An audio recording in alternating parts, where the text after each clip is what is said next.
Hi, everyone. Welcome to Parent to Parent this Monday night, June 30th. I'm excited to be back with you. It seems like it's been forever since I was live, but thank you so much for being here tonight. I'm excited to be here and excited to talk to you about summer reading tips with our literacy expert, Dr. Lavert, and I am going to bring her up in just a minute. I just want to give you a little bit of housekeeping. We try to keep this to about 30 minutes and give you some good, fresh information that you can take back and use as a parent. But I also want to make sure that you also know a few things. So my book is called Raising the Well-Adjusted Child, a Parent's Manual. It is available on Amazon at a super discounted rate right now. It is 99 cents for the Kindle version. It is $5.99 for the paperback. I do recommend the paperback because there's pages in the back that you can write on and check out and start doing some planning with your parenting. So check that out. It's on Amazon. Just look for my name, Tania Farran. You can leave off that doctor part for now for that, and it will pull it up. I also want you to see that I have a book study that we meet 4 times on the book. And so check that out. Reach out to me if you'd like to be a part of our book study for Raising the Well-Adjusted Child, a Parent's Manual. It's super fun. We get together with a group of parents and we just talk about different aspects of parenting and so that we can work together. I have one other amazing resource for you, my YouTube channel, where all of these things are live streamed, as well as some videos of me reading different chapters of my book.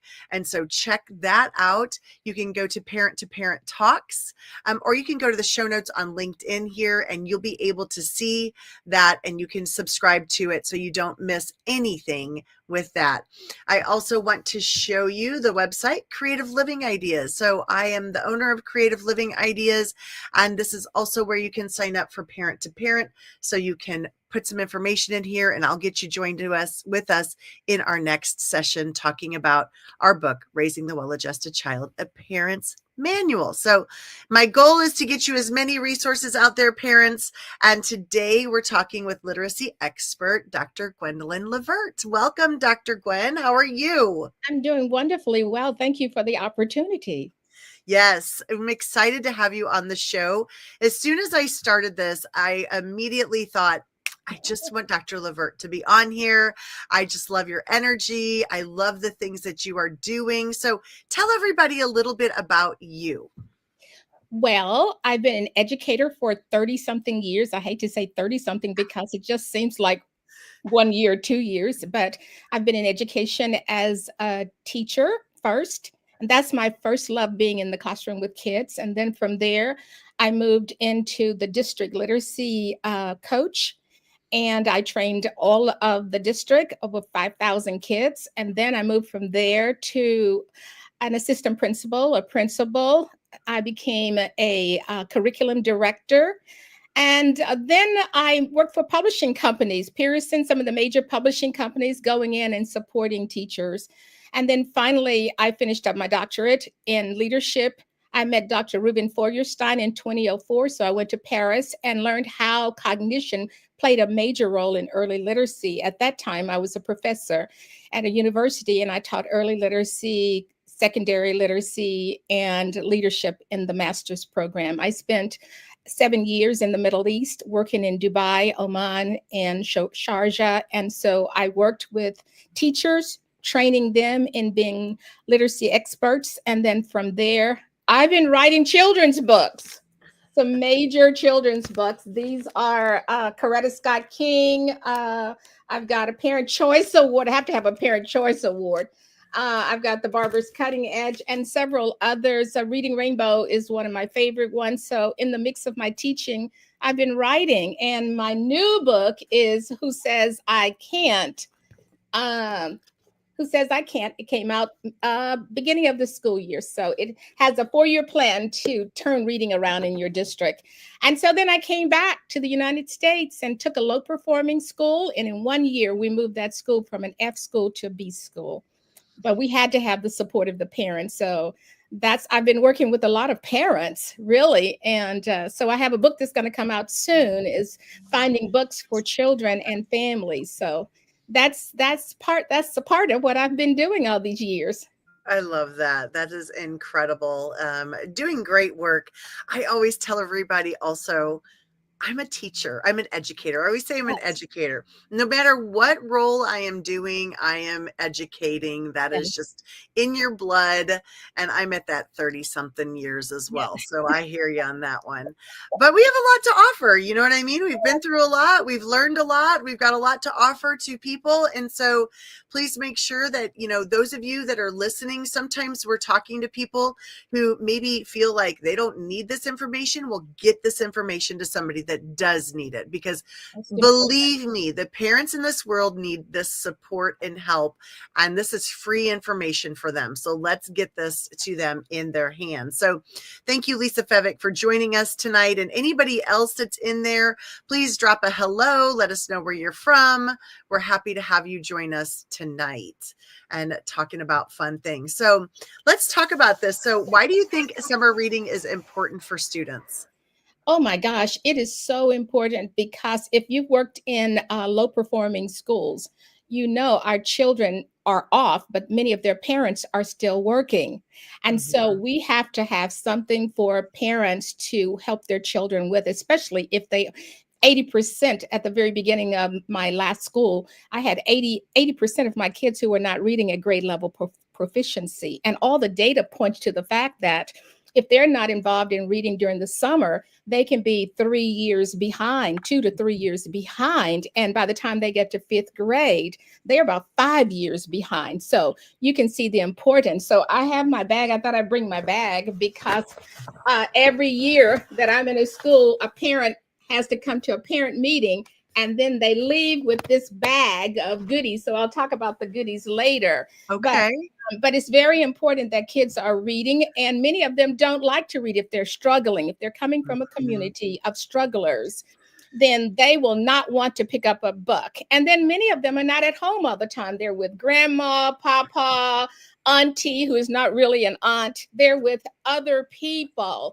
And so you have to I encourage parents to bring everybody to the meeting that was going to have influence over their children during that summer or whatever summer it was in. They had to bring all those people. If they couldn't come at that time, I made home visits. And so it was very important for me to go. It was very important for my staff to go to make sure that they got books out to them. Mhm. So it's so critically, not only just what data is saying, but the fact that we've experienced it and we know what it's like when they come back to school in the fall and they're not ready. Right. And I had Dr. Sheila Thomas on here a few weeks ago. She was actually my first guest. And she and I were talking about the summer slide. And, Mhm, and it happens for all kids, even kids that are reading below grade level, but mhm, it happens for all kids to where they have, they regress a little bit.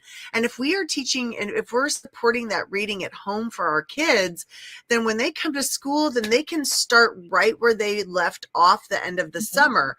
We don't have that slide back. A lot of times parents don't realize that that first month we're reviewing a lot of skills with our kids to get them back Yes, up to speed of that's where right. they need to be. So it's really important that they are reading.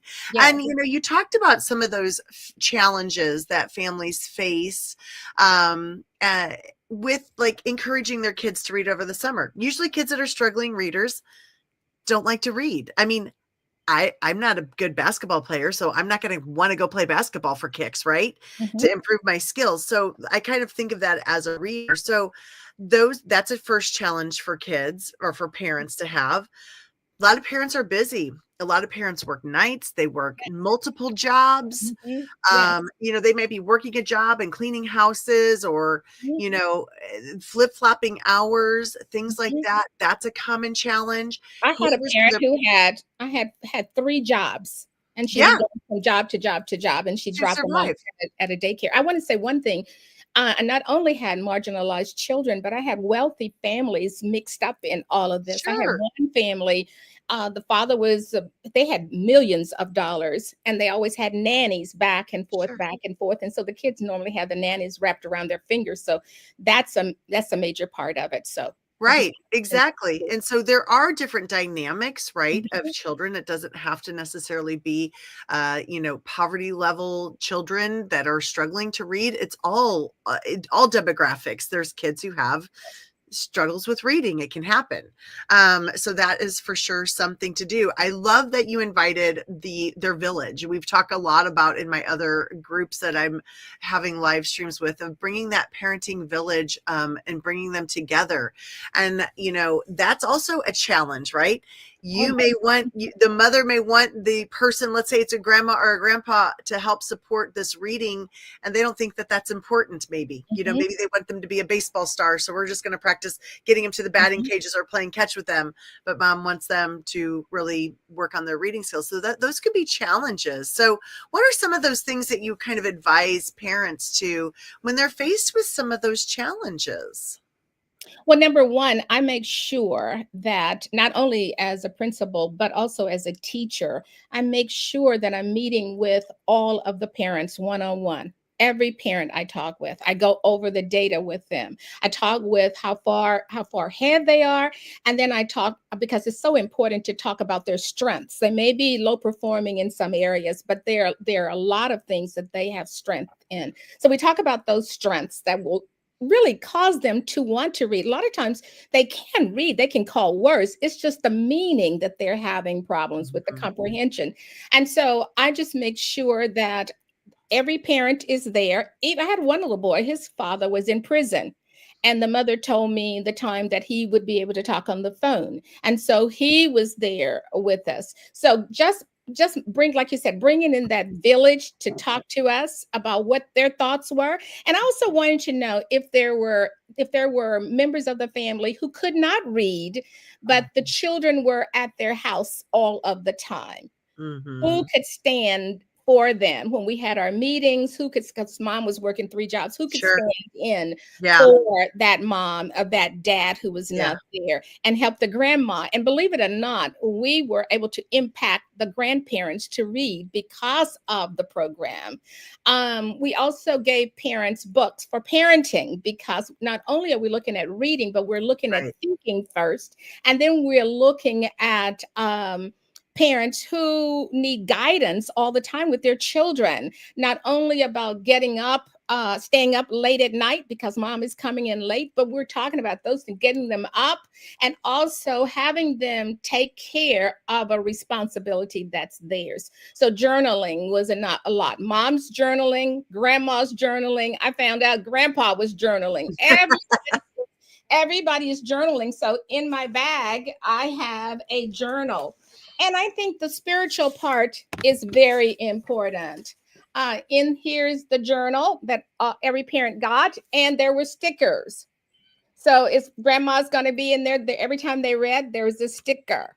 And so some of the parents had monetary value. So if the kids were reading, if they read for 2 weeks, then they got something. It was something that they said they wanted that they could get, but they had to read and they had to journal and they had to put the stickers in there. Now, in the spiritual part, I love the cards because we have to know, most of my kids were Christians. And so I just asked mom and dad, are you guys Christians? Yeah.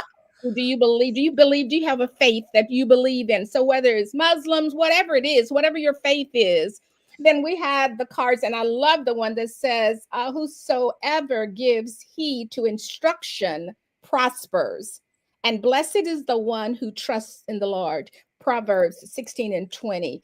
But anyway, we had them to talk about this, and how are you going to put this into your life on a day-to-day basis? And then sometimes I'll have talk with the mother on the phone. Sometimes our mother said, I just need somebody to pray with me. And so because I'm a Christian, I didn't mind praying with her and talking about what were the things, because once the things that she needed in her life to help her move through 5 children, Sure. and she's 30 years old. how can we help her and what can we do? And we were in partnership also with the local church. And I had a woman, a pastor who came in, and she was able sometimes to meet with me. So just drawing in not only the village with the child, but the village with the mother to support. Yes, sure, sure. Yeah, I love that. So, so what do you talked about some of the things already that you make reading fun. The writing piece is a big connector to Oh, reading. But you also talked about some journaling and stickers and the reward yeah. system. What are some other fun things? What do you have there? Well, I'm telling you, this is we love this. I mean, I'm telling you. Let me get my glasses on because I'm too old and I can't see. Okay. But these are story starters. Oh, I love those. And so we said airplane in the sky. You have your own airplane. You're flying across the sky. Where are you going? And there are words to help them. And so with this, we were able to, let me get over here so I can pull up the books. I think the dollar store is the best place to be because after they're in their journal rights, I asked parents to go through the sight words with them. And then I picked up these phonics tiles for those kids who needed them. And so I just had a plethora of things that parents said, I don't have money to buy. And I'll say, come to our parent store. We had a parent store. I love that. The parents would come in the store and pick up things because we looked at our data, always data driven. So we looked at the data and said, oh, this is what they need help with. And I had some people to donate things and they would give me money and I would go to the store. I have my assistant principal to go. But I love the fact that these are the words that they need to work with. And some of them we were looking at the 37 vowel patterns that the brain looks for. And so they had the patterns here. So they were able to say them at the speed of sight. I love it. And, that's something that you can do, just to even encourage that excitement. Like as a parent, it can just continue on. Like you can start with reading that. You could be sitting outside on the patio and reading it and talking together and building the story together and building that excitement of the story. And then you can go and write it and then they can read it to you. I mean, there are so many things that you can do to just continue to build that love of learning and reading. I was going to tell you, many of my children came with the language that was their home language. Mm-hmm. But then it interfered with the academic language that they had at school. Tell the audience, what do you mean by that? When I say home language, let me give you an example. I had a little girl and she did not want to come to school because every morning her grandmother would sit on the porch with Miss Edna. Miss Edna was her neighbor and they would drink coffee. And then they would talk. They would my mother used to say a lot of gossiping about stuff. And girl, she ain't going to be nowhere. She's going to be right there in that house. And I looked up one day and Kenya was speaking just like her grandmother. So when she came to, and there's nothing wrong with that. Don't get me wrong. There's nothing wrong with that. That's just the in-home language. It's laid back. It's more conversational. Of course, everyone says yes. Everybody does that at some point in time. And so I talked to the grandmother and the grandmother said, well, her mother goes to work really, really early and she brings her by or she spends the night with me. And Miss Edna doesn't have, her husband passed away. So she comes over and they sit and they gossip. And she did not want to come to school. And when the teacher would start reading, she talked, she did everything. She was going home every day at 12 o'clock. And so one day I decided that I was going to go for one of those coffee breaks. So I went and I sat on the porch and she was shocked when I came over. And I talked with Miss Edna and Grandma. And we talked about all kinds of things and she got to hear my in-home language. Uh-huh. And so now I said, now when the teacher is talking, this is what she's going to be doing. So we started with, I told Grandma to do this to do the bingo, sight word bingo. Yeah. Then I would add some more testing words that she would have to hear. and we looked at the vocabulary words that she needed to be exposed to, because I did not want her to lose the in-home language. She did not need to lose that, because there's some very good research that shows a group of kids from India, they were removed from their home and went to kind of like a private school. And when they came back home, the community did not recognize them, and they felt like they were strangers in their own home. So I never want kids to lose their in-home language, because when I go back home now to my small hometown, they'll say, "Girl, you haven't changed a bit." And I don't want to change. Why? No. I mean, but I just know the difference between in-home language and academic language, you know? Sure. Of course. I'm a We all do. I researcher, so remember doing my dissertation, which was qualitative, and the conversation that I was having with teachers, and when I went to type it up, it didn't really make a whole lot of sense, because the way that we talk, and just by looking in body language and inflections and half words that we say, that is just the way we are. yeah. Exactly. And so So, teachers have to recognize that and be accepting of that, and mhm. let that not get in the way of the child's brilliance. Yes, I agree. I agree. That's amazing. And I love, all of the things that you provided. So if you're an administrator and you're listening to this, watching this on replay, take some of these things from Dr. Lavert, encourage these families to come up and get some supplies that they need, encourage them. Remember, I think a lot of times we forget as educators that not everyone is an educator.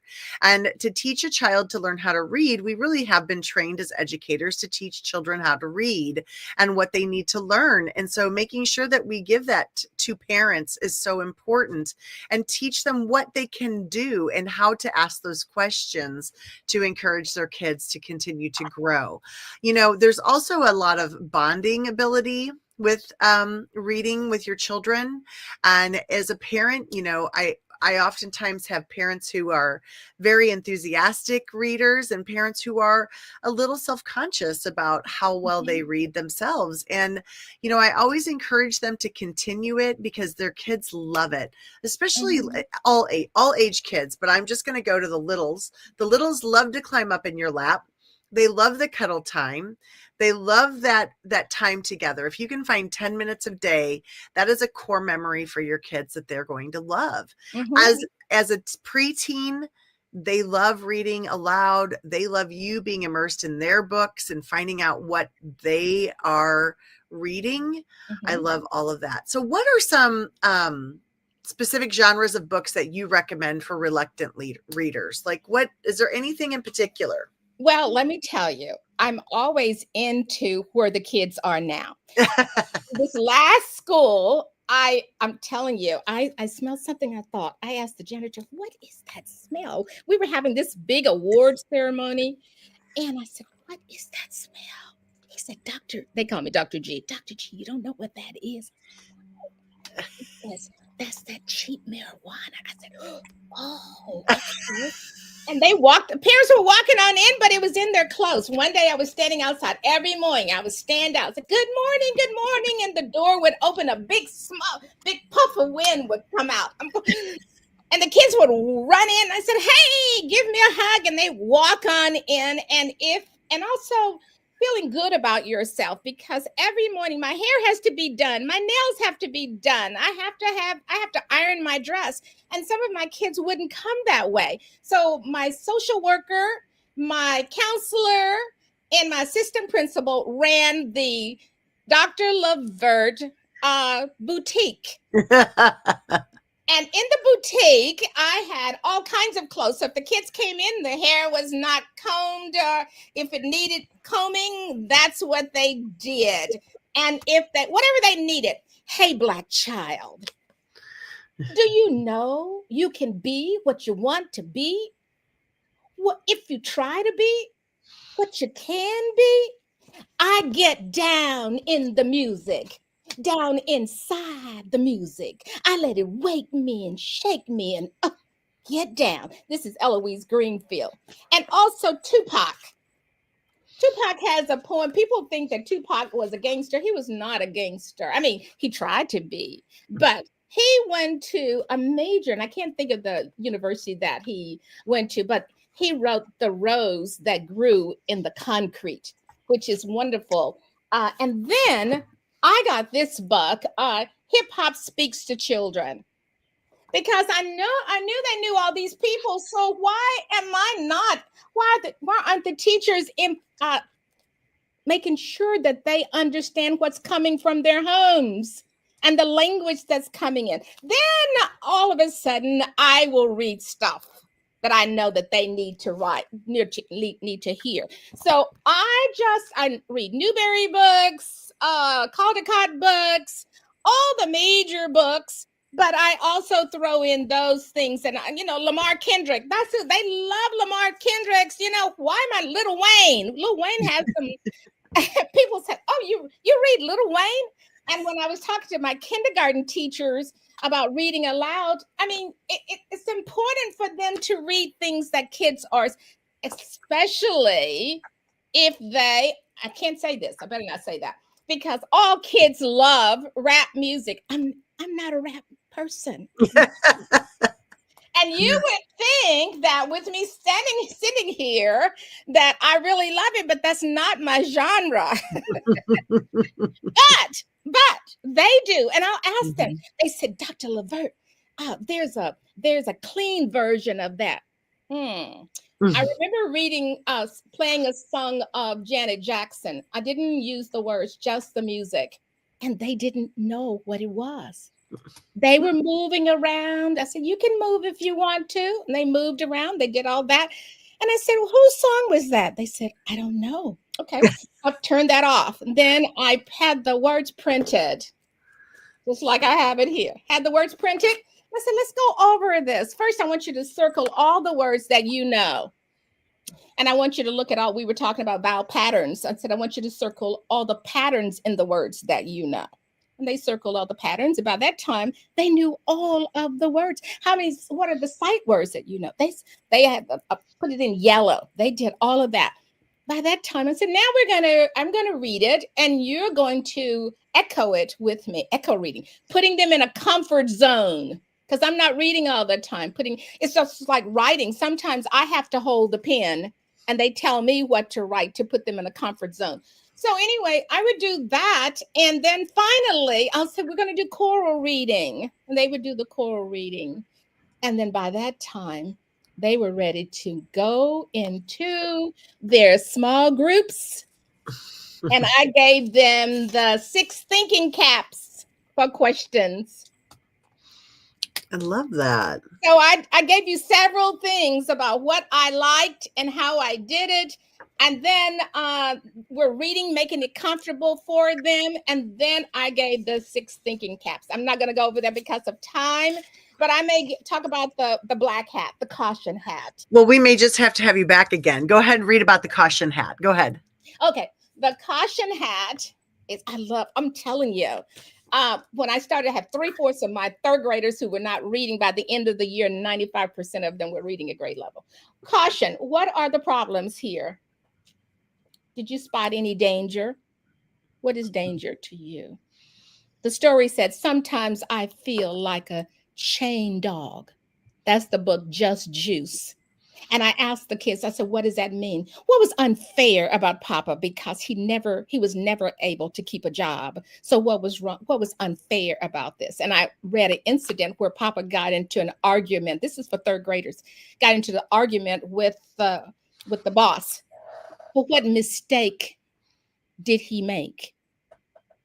Have you ever made, and this is just the black hat, and it's a great thing to do, because in the bag for the parents, I would say, put a thinking hat cap by your child's plate for dinner, because mom said, I get home late. Put a thinking cap by your mother's plate, by everybody's plate. And I'm going to tell you to talk about something that happened to you. Use the black hat. Talk about, was that a mistake? Because she said, oh, I was so upset today. The woman was mopping and she didn't put the caution sign down there.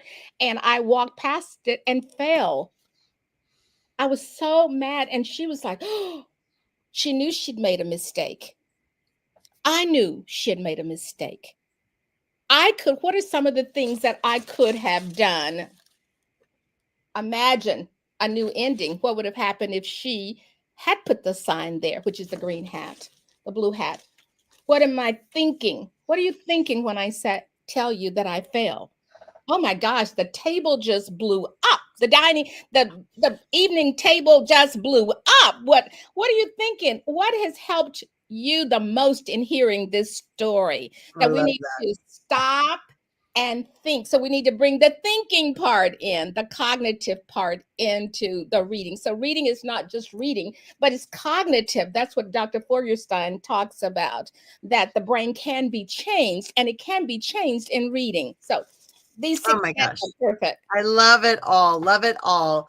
So I know you gave a lot of amazing examples of different genres and different ways that get your kids thinking about what's happened in the story, predicting, all of that. So I appreciate that so much. So tell me, last question. I didn't provide Okay. this for you, so if you need a minute, that's okay. Okay. Do you have a favorite book? I know it's going to be Hmm. hard to pick. I think one of I love all of them, but the one that I think that made such an impact on me was Just Juice. And I don't that's know the that one I've the read little that. girl who Okay. was retained in third grade because she could not read. Oh, Can I tell you a little bit about it? Do I have enough sure. time? Sure. Her family lived in the mountains of Kentucky. And if you've been to Kentucky, it's very hilly. And so they lived there. The mother was very smart, but the father was not. And we did not know until later on that he had been retained and he was not Mm, a reader, and he was upset, anger. So people think that because kids are misbehaving, that's a problem. But go back and look at their data, and it will reveal what the mm, major problem is. It's the sure. cognitive part that they're having difficulties with. But anyway, one day she heard her papa say, sometimes I feel like a chained dog. Mm, And so I stopped and picked up one of the hats, and I asked the kids, why did he feel that way? And they said, well, probably because he couldn't read, and no one knew about it. But his wife knew, and she did pottery, and she just kept having baby after baby after baby. And so that was another thing. Some of those kids in that class had 6 and 7 brothers and sisters. One guy had 15. His father, he said, was a rolling stone. So he had about 15 brothers and sisters. But the point was, I said, do you know anyone who feels like a chained dog? At that moment, 3/4 of the kids were not reading at grade level, and the room exploded. These are third graders. They said, my mother is a chain smoker, so she wears the patch, but she doesn't wear it often because she's not driven. She's not driven to stop it. This is a third grader who said that. She was one of the ones who was not yeah. uh, reading at grade level. Let me tell you this main story. So that's one of my favorite stories that I like. Um, those kids, when I came back from the Middle East in the summer of 2016, that group of kids in that third grade class were graduating from high school. Oh, And now they are college graduates. that's They awesome. had more kids in the graduating class from that third grade class than they ever had. That's awesome. That's wonderful. Congratulations. I would have to say probably one of I'm going to just pick one. I probably have a different one every time I ask somebody. Okay. I love Shel Silverstein, Where the Sidewalk Ends. Oh, My class, I would read that for like as a reward for them, and is with as much animation as you possibly can put in. I put a lot of animation in, but yes. I love Shel Silverstein. Yes. Absolutely love Shel Silverstein. I cannot go to school today, said little da da da whatever her name was. I have the measles and the mumps, a cough, a scratch, and she goes through the whole thing, and then she says, "What? It's Saturday?" Goodbye. I'm going out to play. They love that one. They requested that one often. So I absolutely loved those books of poetry. They were great. Well, Dr. Lavert, thank you so much for joining us today and sharing some literacy tips with our parents. We will have to have you back another time because you've just got Okay. so much wisdom and so much to share. And I appreciate you being here. Do you have a last tip for a parent that you'd like to give? Well, I think thank you first for inviting me You're because I welcome. always like to share. But I think the most important thing is that my whole framework and tagline is that we have to help kids to retain strategies and ideas that they have in their head. So I have to look at thinking is number one. We have to build them as to become thinkers. And then when they become thinkers, then they will become readers. So reading and thinking goes hand in hand. So parents have to understand that. And I think that they do once they realize where they are and where their kids are. They will tag along with them. So, and stay Absolutely. tuned for my new book on parents. Yes, you'll have Yes. to let me know. We'll bring you back for that for sure. Okay. Okay. All right. Thank Okay. you. All right, everyone. Thank you so much for being here. I'm going to end us here in just a second as soon as I get to my end. Awesome. Thank you, Dr. Lavert. Everybody have a great night. Bye now.